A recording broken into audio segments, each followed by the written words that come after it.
कडे माझे operated patient redo हायपोस्पेडियसचे त्याची आई आली आहे त्याला घेऊन फॉलोअपला.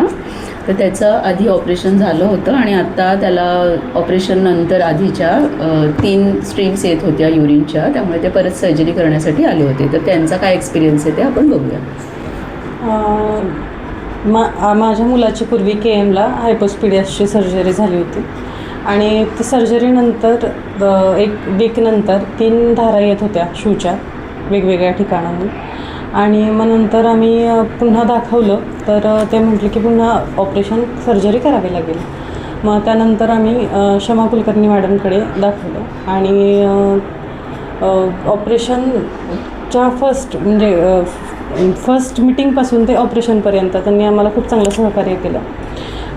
पहिल्यांदा हॉस्पिटल सजेस्ट करण्यापासून ते सर्जरी होईपर्यंत आणि आत्ता फॉलोअपपर्यंत पण आम्ही म्हणजे आम्हाला खूप चांगलं त्यांची मदत झाली. फर्स्टली त्याचं ऑपरेशनच्या नंतरची केअर आणि त्याच्यानंतर फॉलोअप मॅडमने जो घेतला, म्हणजे हॉस्पिटलमध्ये असू देत, स्वतः प्रत्यक्ष येऊन असू देत, तो खूप ॲप्रिशिएटेबल होता. आणि त्याला फर्स्ट सर्जरीमध्ये खूप पेन झालं होतं, तर ह्यावेळी त्याला अजिबात पेन झालं नाही, त्यामुळे तो पण टेन्शन फ्री वाटतो आहे आत्ता. आणि फर्स्ट ऑपरेशनमध्ये तो खूप घाबरला होता ते पेन पाहून, त्यामुळे सेकंड ऑपरेशनला तो जरा काचकूच करत होता प्रत्येक गोष्टीला. आता असं काही नाही, तर तो पण एकदम खुश आहे, नॉर्मल झाला आहे आणि त्याची शू पण धार पण एकदम व्यवस्थित येत आहे, त्यामुळे आता एकदम छान सर्जरी झाली. ओके. किती दिवस ॲडमिट होता तुम्ही? 3 दिवस ॲडमिट होतो आम्ही हॉस्पिटलला.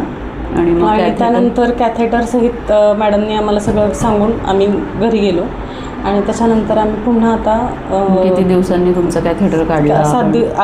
10 दिवसांनी आपण कॅथेटर काढला आणि त्याच्यानंतर आता आम्ही फॉलोअपला येतो आहे मॅडमकडे.